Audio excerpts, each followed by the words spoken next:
Boga kozesa osingana ba China, oh God, mageziga wakaema, never pologoma ya megewa wakaema, mageziga wakaema, boga kozesa osingana ba America, oh God, mageziga wakaema, never pologoma ya megewa, sing say what's a love, oh what's a love, oh what's a love. Have you ever seen this kind of love, this kind of love, this kind of love? Welcome to Mbarara.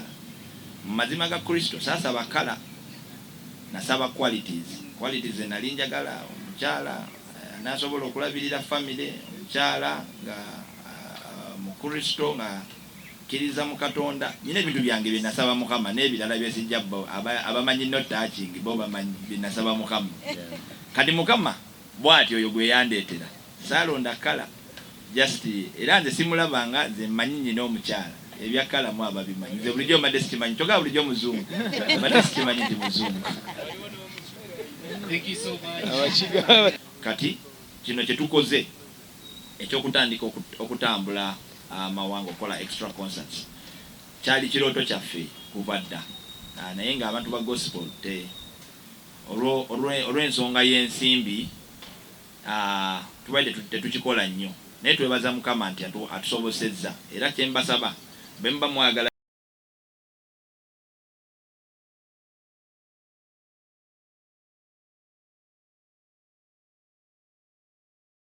pray that everything that we will do, God, shall be to the glorification of your name. We pray, King of glory, that we shall not have any disturbance. We pray for all the equipment that we will use. We pray for the people.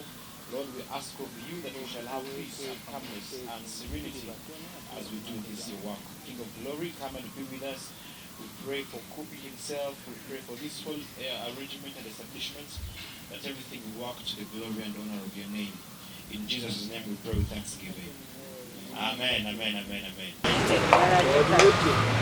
Hello. Barangeta Shamin Grace, Nyomwe Shongozi, Nyomuchiga. Nyomuchiga konka I base myself from Kampala. Mukanda bakunda mnonga. Mwebale kuhajira Coopy Bly. Yeah.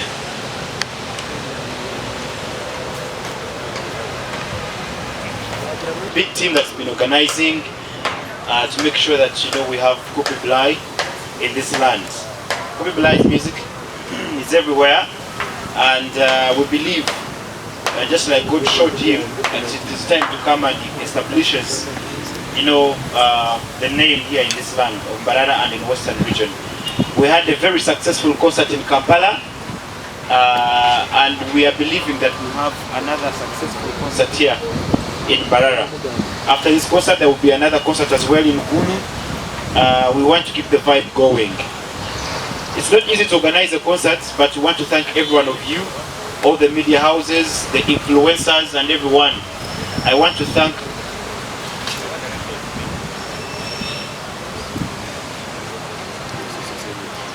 Next on the agenda is also introduction for us that have come. Name and media house that you're representing, and someone is going to be capturing those details, and then we'll proceed from there.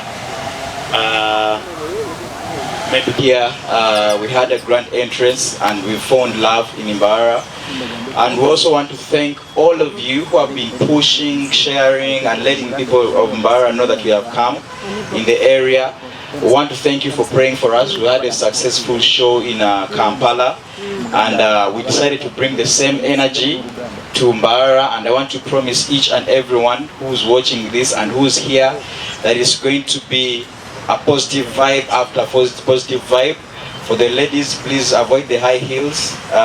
Just put on dancing shoes because it's going to be very bloody. I want to thank each and every media house that has stood with us onto this course, and is also going to stand with us even after the show. We want to thank you. We can't thank you enough, but thank you so much, and all the partners who have stood with us, and the entire backyard team. We are a very big team. Some are here, but some remained in Kampala. Thank you so much for having done whatever you've done for the success of this road that we're having on Sunday. So I want to call upon the entire public in Mbarara. Please, those of you who can be here, Agip Motel, doors open at 2 p.m. Please make sure you're here on Sunday. We're excited to see you. God bless you. Uganda take. tubaniriza nnyo mwenna era tubeebaza okujja bannamawulire mwenna abali wano na buli kinoomu ali mu kifo kino tubeebaza nammwe mwenna abayimiridde naffe nga backyard tenga era nga Coopy Bly team Coopy Bly mwebale nnyo okusupportinga. Twebaza Mukama olwa ekivulo kyali e Kampala kyali very successful. Twebaza buli muntu yenna eyatuwagira ate twebaza nammwe ab'Embarara abadde basharinga artwork abadde basharinga abantu nga mubawa updates nti Coopy Bly azze era ekyamazima yatuuse era njagala okubakakasa ku Sunday ekyali e Kampala amaanyi ne vibes ennyini era zaleese Mbarara temusuubirayo less.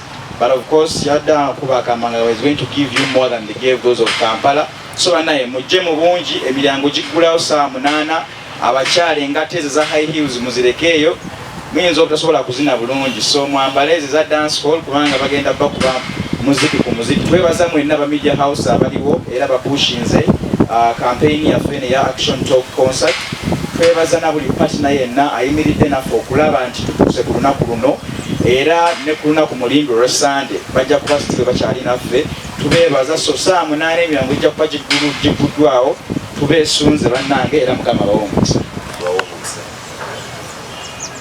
Kyemanyi abayimbi b'Ambarara ffenna twegase nga ttiimu okulabika nga twaniriza omwami ono mu kifo kino mu ttaka lya Mbarara obaga amazima tumwesunze era tusuubira okubaako kye tumutapingako. Tetujja kuyimba buyimbi naye kulabika nga naffe leve ebaako weetuuka. Omusajja ng'ono bw'atuuka mu kibuga ky'Embarara omuyimbi wa Mbarara ate olina teeka mu maanyi nnyo olabike ng'omwaniriza oboddeeyo mu kava ate n'ogamba nti oba ofiirwa gwafiirwa naye mwenna abaze bayimbi bannanga abamu tebaliwo wano mumanyi emikolo abamu gibawuuba abamu bali mu mikolo era abamu amasimu genfunye nga bali mu mikolo naye nga Sunday kigenda kutokoka nga sekisandiki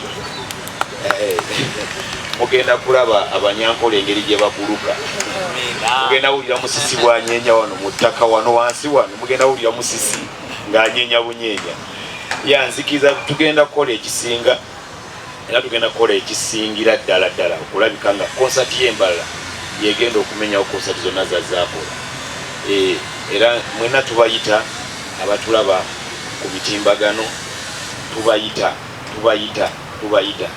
akuba waliwo emmeeza n'alifukamidde wansi naye nga tubeetaaga vibe yo egenda kuba waggulu nnyo. Nze kamwa koogera akatuuti muleete nga kanywedde bulungi kuba muntegeera bulungi nnyo ebyange nkuba kuba dansi nempita mu buyisa artist mu kituuti. So ne baganda bange bonna webali tugenda kubaawo bonna buli muyimbi w'Embarara agenda kubaawo wano ku Sunday. Ekyo kyo tukyogera nga tukikkaatiriza agenda kubaawo tojja ng'osuubira nti ogenda kujja nga bikukola teri bikigenda kukola. Banyambarara mwena n'abashaba mwije mutemu amaani engato omusajja agambe mujje nga mwambadde engato nga za wansi tojja na kakondo oyinza osibira mu ddwaliro naye jangu oyambadde kagato ka wansi omwana nga bwanaazina bubakoba embuto onosobola okuseeseetula okitegeera ndowooza byebigambo byange bayimbi bannange mwebale kupa mukisa guno kubakiikirira mwenna ab'Embarara amannya yezisande lukundo nabireka baabono sikateeka. Yes, So thank you so much. As Agip Motel, we are very ready. We are very ready to host you all, Coopy Bly and other people who are with him. The venue is there. It's already covered. It's for you the whole day. We have enough drinks. We have enough food. So you don't need to worry anything. When I heard of Coopy Bly, even Ian, when he came to me, he booked a gospel artist. But then I thought when I saw the adverts, I said no, so it deceived me. This is a secular artist. So I can see too much vibe with Coopy Bly on Sunday. So we are all ready for you, Coopy Bly. You are most welcome to Agip Motel. When and Tubachira, Agip Motel, the staff, the management, and the MDs, Bona and Babachiro Mwanyogu, Babukinjire Coopy Bly. This is too much vibe. This cannot be a gospel artist. This should be a secular artist. Now, I was Ian several times. Why did you deceive me that you're bringing a gospel artist? Yet this is a secular artist. Yeah, confirming again that this is a gospel artist. So when we have good chefs. Don't come when you're satisfied. You come when you are very hungry. We have everything, enough food, enough drinks. Thank you so much. People that we have really been working with to bring you the Action Talk concert, the one in Kampala, in Mbarara, Gulu. We're working with NBS, Fenon Events. We're working with Maestro Studios, Afro Mobile, I think that's Cricket, Experience Awesome, Sam's, Guest TV, 104.1 Power FM, Rest TV, Spirit FM, 96.6, Capital Outdoor, Google TV, Spire, John West, and many other people that we are working with. And we want to thank them very, very, very much. Please, we really are thankful. Thank you so very much. For that, he's been here for some time now. I believe the weather was too hot, so against you've been here, you've been to a number of media houses. We hope you've had a very good stay here in Mbarara. Please, it's your time to address the press. Thank you very much. First of all, I want to thank all of you for sparing time and being with us today. I want to thank all the media houses and everybody that has personally pushed this event for us to be here. I want to thank all the people in Mbarara. You gave us a beautiful welcome yesterday. Yesterday or the other day. And we are really feeling very, very upbeat. The love, we can feel the love, we can feel the vibes. We had a good meeting with most of the artists from here yesterday, so I want to also appreciate all the artists. Thank you for your time. Thank you for accepting to be part of this. I also want to thank all the men of God in this land because they have opened their doors to us. We've been to almost all the churches. Those that we haven't been to, we are yet to be there. Amen. I want to thank all the pastors, all the bishops, all other ministers for accepting us and welcoming us to your congregation. That means a lot.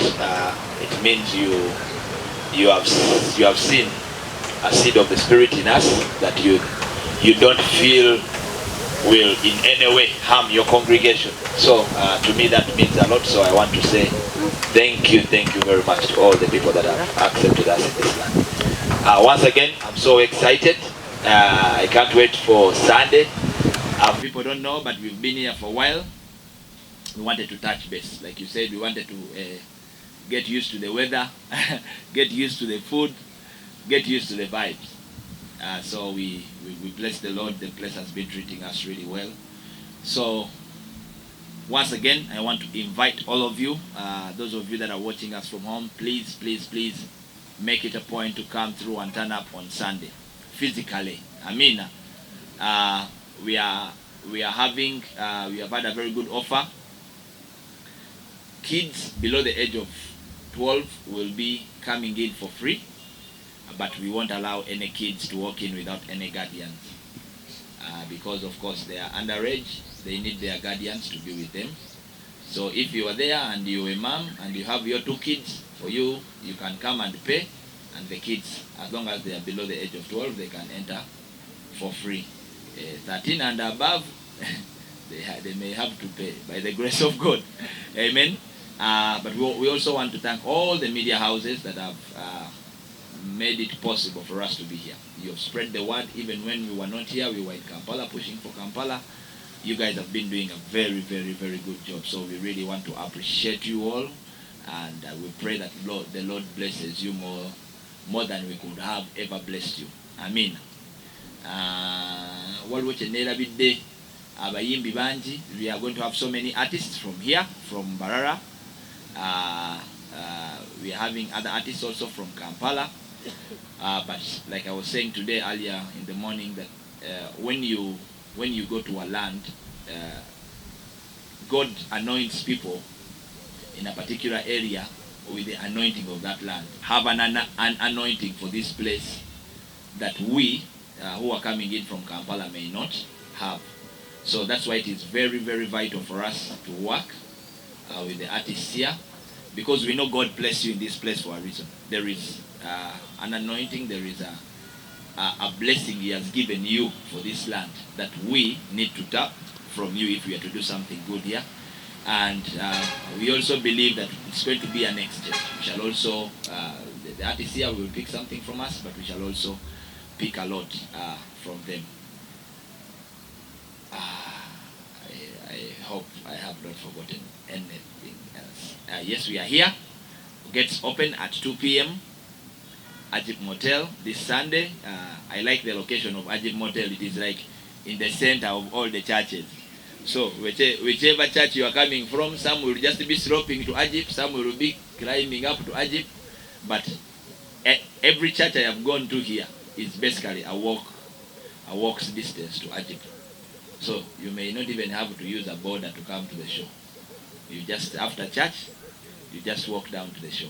So once again, I want to invite all of you and welcome you. Please come through. We want to bless the Lord for the success we had in Kampala. It's no easy step that we can take credit for. We know it was all by the grace of God. And we know, like they say in Uganda, Mukama yatambuza bigere. God came down and walked on foot in Lugogo hockey grounds. And so we believe that we are here in the same spirit. We believe we are here with the same fire, or even better. Amen. Because we go from glory to glory. So if Kampala was here, we believe Mbarara is going to be even up there. So please come through and support, because we can't do this without you. Everybody that is out there, we really, really, really need your support. And we know you will be blessed. I know that for a fact. You will be blessed. You can't be in the presence of all this anointing and all the men of God that are going to be in this place and you go back empty-handed. Amen. Kali. Amanya bampita Coopy Bly. Bampita kusasira Emmanuel Edwin Selwanga. Amen. Mukulu yali kutte by page. Yes. Amanya genkwesa bagaita Coopy Bly. Coopy Bly bigambo bya Jamaica bitegeeza miraculous chance. Omukiso gw'ekyamagero bujulizi bulamba bw'onaafuna obulungi mansobola okukola ki obukunnyonnyola. Twebaza Mukama olw'abantu b'Embarara batwaniriza bulungi. Twayingidde wano ne tuyingirira mu energy. Twebaza Mukama olw'abantu bonna ababadde batambuza enjiri ya Sunday. Abantu abatambuza enjiri ya Action Talk. Abantu abamu beebuuza lwaki Action Talk.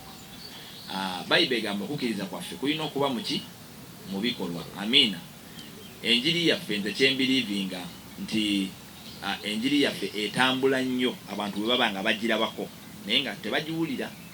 Ekintu ky'okugamba nti nze ndi mulokole era njagala abantu kyangu kyakwogera. Amina. Naye okukiraga kyekisinga. Amen. So tulina okulaga obulokole bwaffe bulina okulabikira mu bikolwa okusinga okuwoogerera. Amen. N'olw'ensonga eyo neebaza nnyo Mukama olw'abasajja ba Mukama bonna abasumba abatwaniriza mu kifo kino. Ndowooza amakanisa gonna agasinga twagayitamu ku Sunday gye tutannatuuka tubasubiza tugenda tuuka. Amina. Nebaza Mukama olw'abasajja ba Mukama bano nti batwesize. Amina. Ekyo si kintu kyangu kubanga ngaye mumanye ebigenda mu ggwanga ennaku zino abantu bakwegendereza. Naye twebaza Mukama nti abasajja ba Mukama bano batulabyemu ensigo y'obwa Katonda ne batwesigisa ebisibo byabwe. Amina. Era nebaza Mukama nti abasumba abasinga benjogeddeko nabo bankakasizza nti bagenda kubeerawo mu buliwo. Amina. So nayo step ya maanyi. Njagala okwebaza abannamawulire, njagala okwebaza buli kinnoomu asobodde okubaako watuusa enjiri ya Sunday eya Action Talk. Abantu b'obuwulidde, twebaza abantu abaguze edda ticket, twebaza abasumba abagulidde abantu ticket. Twagala okwebaza n'abo bonna abeetegese okugulira abantu abalala ticket. Music wange kyemmanyi nti akolera nnyo abavubuka. Weewaawo akolera n'abakulu n'abato. Naye engeri gyendi nti nkyali myaka gino era nnyimba ku byemmanyi. Sobola kuyimba ku byamaaso nnyo kubanga sinnatuukayo. Sobola okuyimba ku bye nalabako nga nkyali muto ne byempitamu kati. Amina. Naye era nkimanyi nti abavubuka abamu bayinza obutasobola ssente kujja ku kivulu kino. So njagala okuba omulanga eri abantu bonna. Mukama abakuwadde obusobozi. Baako omuvubuka gw'obulesinga. Baako omwana mu ghetto gw'ogulira tiketi ajje awulire enjiri eno. Nzikiriza olw'ekisa Mukama kyantaddeko ebbanga lyonna. Obujulizi bwe tulabye obulabise si wano wokka ne mu mawanga amalala. Olw'ekisa Mukama kyeyampa ekya music yono tukkiriza nti bw'obaako omuntu gw'osizeemu ensigo n'ajja mu concert eno oba okoze omulimu gw'amaanyi nnyo mu bulamu bw'omuntu oyo. Ekirala ekyesagala kwerabira nebaza Mukama tugenda kwegattibwako abayimbi bangi ab'Embarara be mulaba wano n'abamu be twabadde nabo abatasobodde kujja because of prior appointments. Naye tugenda kuba n'abayimbi era n'abalala okuva e Kampala. So ekintu kigenda kuba oba ngamba ekyomuliro gugenda kuba mungi nnyo. Amina. So kyensaba abantu bambi tukeereko nga we ngambye abaana abato abali wansi w'emyaka 12 abagenda kuyingirira bwereere. Naye tetusobola kukkiriza mwana kuyingira yekka kubanga ekyo omwana oyo aba akyali tali independent. So tusaba bw'obanga oli eyo ng'olinayo abaana nga babiri nga bali below the age of 12 basobola okujja naye balina okujjirako n'omuntu omukulu agenda okukola ki okubalabirira. Amina. Tetusobola kukkiriza abaana kubeerawo bokka wano nga tebalina bantu abakulu bakola ki babalabirira. Naye kati mwe baguardians abagenda okulabirira Mukama ajja bawe ekisa musasuleyo omutwalo. Amina. N'ekirala twebaza Mukama tubaddewo wano abantu batuyisiza bulungi emmere ensufu tunywedde amata. Twebaza Mukama tusuubira olunaku okuba olulungi. Tusuubira weather ennungi. Amina. Mukama yatuwa weather ennungi e Kampala. Bebimu kubiraga nti Mukama ekintu kino mwakola ki mwali. Amina. Tugenda okuba n'okusaba wano ku Saturday kiro n'abayimbi bonna bagenda okubeerawo ku mukolo. So tugenda kuba n'okusaba tusooke tuwongeyo ekifo kino. Amina. Tukiwongeyo mu mikono gya Mukama. Mukama asobole okujja akole omulimu gwe ku Sunday abantu balabeko obulungi bwa Mukama. Ndowooza sirina kyenneerabidde. Bwe mba nekyenneerabidde we shall take. Tusobola okufunayo ebibuuzo later on. Naye nga twebaza nnyo olw'okutwaniriza na buli kinnoomu. Ne twebaza n'abo bagenda otandika kati okubunyisa enjiri. Mukama abawa omukisa. Nze nzikiriza nga bwe ngambye luli nti tosobola kubeera mu maaso g'amafuta amangi agagenda okubeera mu kifo kino n'oddayo nga bwe wazze. Abantu bamu kye batamanyi nti ebivulu bino nga tunabikola tusooka okusaba okungi like several months before we even come for the concert. Amina. Kubanga tetubikolera ffe, tubikola lwa kigambo lwa Mukama nga bwe ngambye nti ekivulu kyonna omulama gwakyo Mukama kulaga ki maanyi ge. So tukkiriza nti omuntu tewali n'omu agenda kujja addeyo nga bwe yazze. everybody is going to go back better. I mean, then ekya security ndoza kankirekera omukyalo.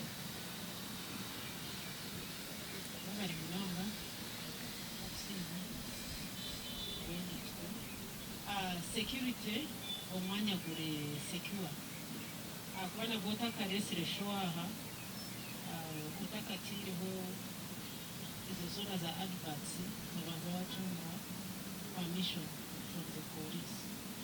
So with security we are covered, which means we are all safe in this place. We are not seeing security. Ino mazina wana vila wana exercise ukakozi. Abayimbi abatali wano tugenda kubeera ne mchala Julie Soki, tugenda kubeera ne Best Emily, tugenda kubeera ne Mukulu Peterson, tugenda kubeera Isaac Kimalabyeko ndowooza basigadde we bali. Abave Kampala tugenda kubeera ne Exodus, tugenda kubeera ne Jean Marie, tugenda kubeera ne Fortune Spice, yaksi waliwo n'abayimbi abala bangi. Already wano twegattibwako abayimbi abava Kampala babiri babayita aba Joseph Generation. Bakuba akavulwe Kampala abo omuliro mwelere. Tulina Shami Grace, tulina badansa, tulina ba ringtone, kwegamba omuliro gugenda kuba mungi. Amina. So twebaza Mukama ku lwekyo. Action talk. Lwaki tugiyise action talk? Nga bwe natandise nga ngamba nti to believing nti omulembe gwe tulimu gwe mulembe ogulina okwogeza ebikolwa. Our actions should speak louder than our words. Kubanga okwogera buli omu asobola okwogera. Olabika abantu nga bawagira omupiira. Lwaki akapiira yandibadde akuba wali? Naye bwe bamugamba kale kaako kubawo. Ogenda olaba nga kamukola ki? Kamutawaanya. Kati kyetukkiriza naffe nti abalokole ebintu bino ebyokwogera tutuuse mu mulembe gwe tulina okwogeza ebikolwa. Omulokole bw'oba ogamba nti Katonda kwagala, olina okulaga ki? Okwagala. Nze mbirivinga nti bw'oyogeza bw'oba nga opreachingira ng'oyita mu bikolwa oyinza n'obuteetaaga kwogera. Amiina. Abantu bajja kulaba just obulungi obukuliko, abantu banandika okwebuuza naye omwami oyo nga yeeyisa bulungi. Okiraba? Ekyo bwe bakikola bajja maliriza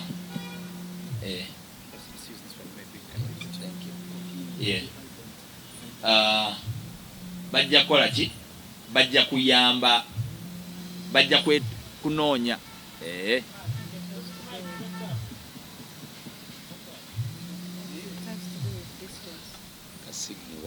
kasigino kali wala anti bakasembeze kumpi eri wala kagundi wali petisi tebalina gondi.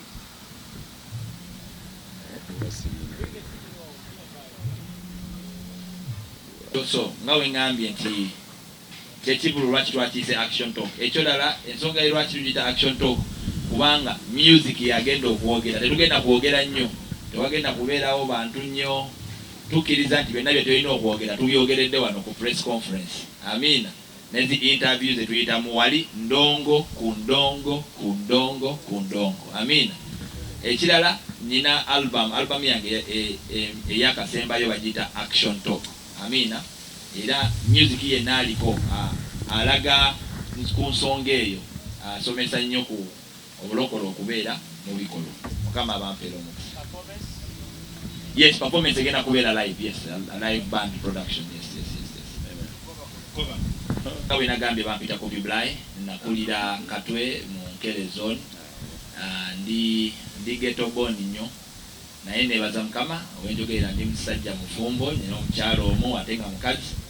Mukama atuwadde ekisa tulina abaana babiri sofa. Mbadde nnyimba okuva nga nkyali muto. Natandika recording nga ndi mu P7. So I recorded my first song in P7 Vacation. Na recording ira ku Dream Studios. Dream Studios was back then the home base of Firebase.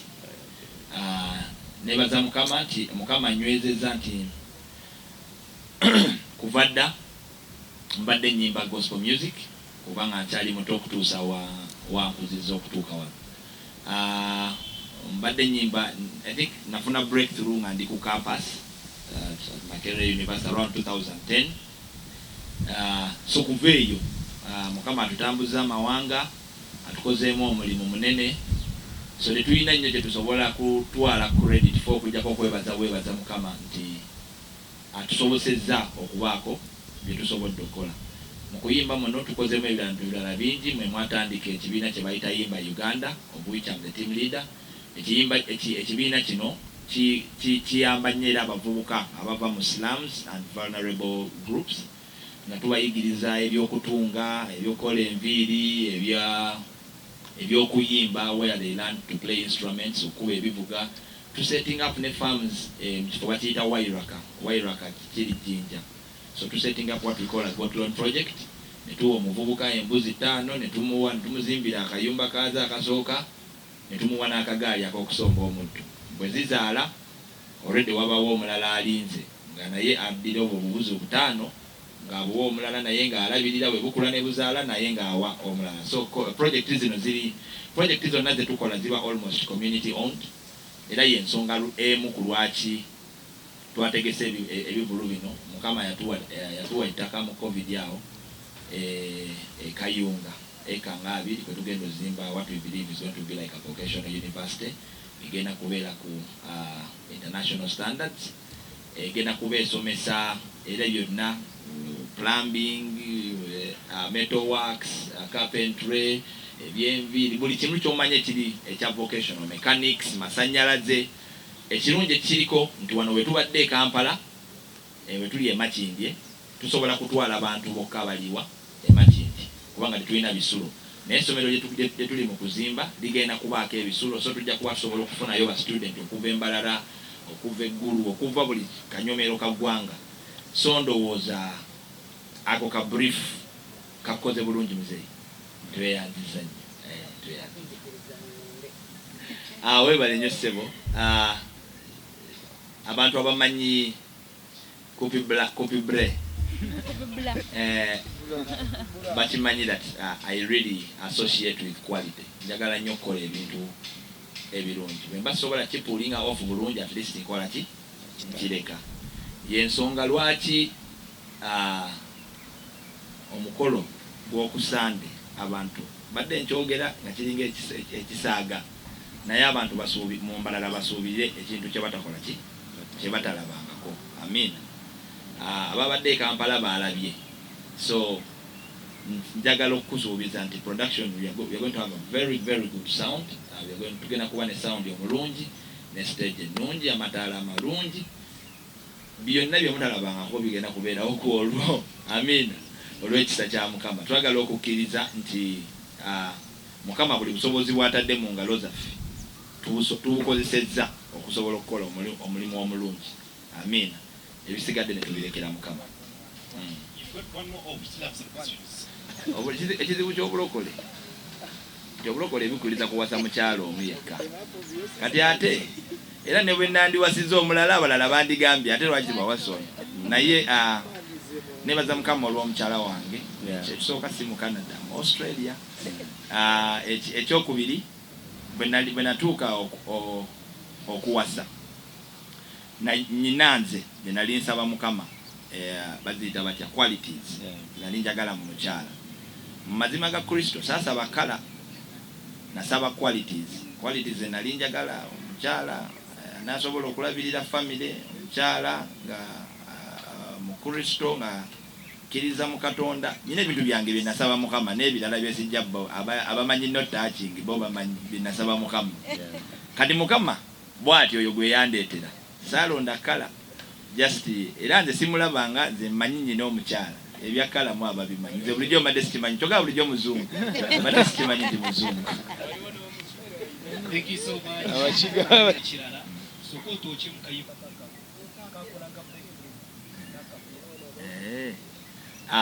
Yes, weebale. Ekintu kya time kintu kikulu nnyo. Wano batugambye wano poliisi etukkirizaamuko okwongerayoko ku budde. Kampala ebintu biri strict. Obudde buli so Kampala baatira balaba najja ku stage sawa nga 2 sawa 3. Ne wano kyekimu kyetukkiriza. Kyemba nsaba abantu bakole ki? Abantu bakeere. Kyenjagala okwogeramu ku kyokkeera nti abantu we bajja late show etandika late, abantu we bakeera show etandika mangu. Kati ife engeri gye tuli strict ku time, abantu we bajja late abayimbi abamu bambi basuba omukisa ogw'okuweereza, naye abantu we bajja budde nga bukyali bugamba back to back. Kyemba mumanya yo program gye tulina eri tight. Amina. Kati tusaba Mukama atugondezeemu, manyira nga Bible wegamba ogwaffe tu planninga naye Mukama yakola ki, yatuukiriza. So entegeka yaffe eri nti nina okubeera ku stage mangu not later than saawa 3 ne saawa 3 ziyinza obutatuuka kubanga omuziki mungi. Amina. Kati abantu we banaasigalawo nga bagamba tukyaliwo nga ne police ekyatukkiriza nga tukuba we tukubeeza live ne ziggwayo nga engoma zabise nga tukuba CD, we tukuba CD n'ebyuma ne byabika nga tukuba akapera.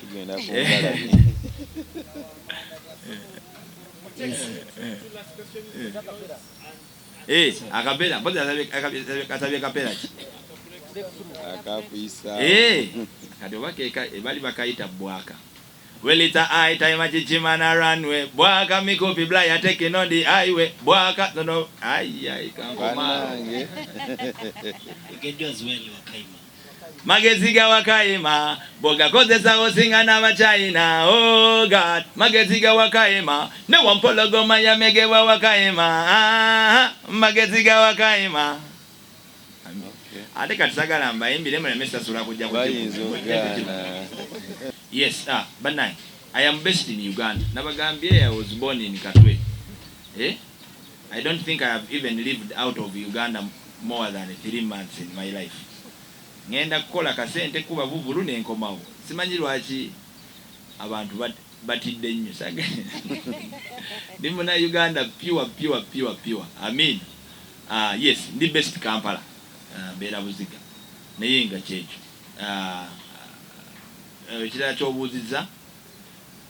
Yes, about the no maiden concert. No. In concert yange eno ya kusatu. Naye ye my first like a solo concert in Mbarara. In Kampala I've been doing concerts. I had my first concert in 2012 at Watoto Church. Then I had the second concert in 2016 at MTN Arena. Then yasembyeyo yeyo last Friday ku Lugogo Hockey Grounds. Kati kino kyetukoze ekyokutandika okutambula amawango kola extra concerts kyali kiroto kyaffe kuva dda naye nga abantu ba gospel te olw'ensonga y'ensimbi tubadde tetukikola nnyo, naye twebaza Mukama nti atusobosezza era kyembasaba bemba mwagala kino kyeyongereyo bambi mujje muwagire kubanga kiteekinga kinene omuyimbi okola concert zino ate nga mukimanyi fe abalokole tetuba nnyo n'abapromota. Amina. So mwongere okutuwagira kifuuke kya bulijjo nti kati buli muyimbi akola ekivulu alina okutalaga eggwanga lyonna so that n'abalala bafune ku mukisa ogwo. Amina. Nga wogambye ekisembayo yes sente zigenda the funds are to help us already twatandika dda okuzimba badde ba fencing ettaka okuzimba the university we believe is going to be for vocational skills. Ekintu kino kitulimu twadde tukikolera the Imba Uganda skilling project ebadde okuva 2013 buli mwaka tusomesa abaana basoba mu 5 mu misomo okukola kutunga engoye eby'enviri and beauty emisomo gy'emikono okuba ebivuga music production, playing musical instruments n'okusettinga farms mu kifo kye bayita Wairaka got loan project. So sente zino zigenda tuyambako okuzimba essomero lino. So nsaba n'abatasobodde kuwagira ku concert bonna abanga Mukama akutteko ojja otuyambeko tusobole okuzimba project eno. Mukama bampeera omutwe. All right, thank you so much guys. Thank you. Let's clap hands to the Lord the Father to God.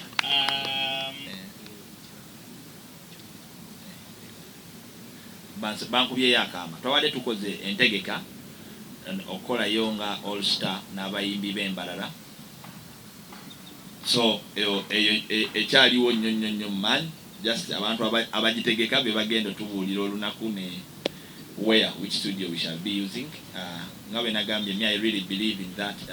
Nzikiriza nti waliwo ebintu ngawe twagambye ebintu bya action talk.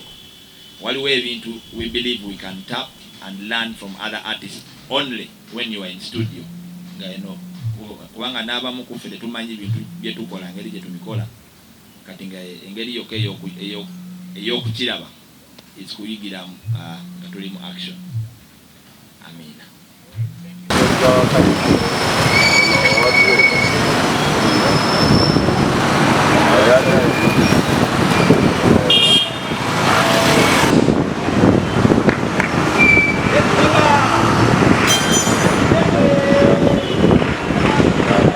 Boga kozesa osingana abachina, oh God, magezi ga wakaima, newa mpologoma ya mege wa wakaima, magezi ga wakaima, boga kozesa osingana Amerika, oh God, magezi ga wakaima, newa mpologoma ya mege gwe.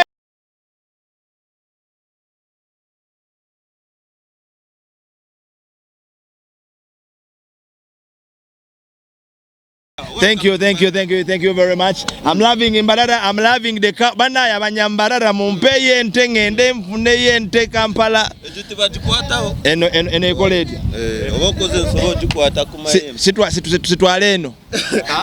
Tojitwala. Anyway, Coopy Bly kati twagala okora wano kura abantu no bagamba watu sedda mu Mbarara kuba you studying besides our significance. Nokora abantu ne bajja kushokusana. Abantu b'Mbarara mwenna nsoko kuba okubebaza okutwaniriza obulungi kyonna kye mutukoledde mutukoze bulungi nnyo. Ekirala njagala okubaaniriza mwenna ku Sunday eno tugenda kubeera ku Agip Motel okutandika ssaawa 8. Abayimbi bangi abagenda tuwerekerako okuva mu Mbarara n'okuva e Kampala. Mujje bangi, mujje ne vibe kubanga omuliro gugenda kukwata ku Agip Motel. Amina. Omuliro gugenda kuba mungi. Abayine jangu nengatte ziri comfortable zosobola okuzina obulungi okukubiramu empere kuba amazina gonna. Tojja ne zino ezenkondo munonga ngoli ku muziki.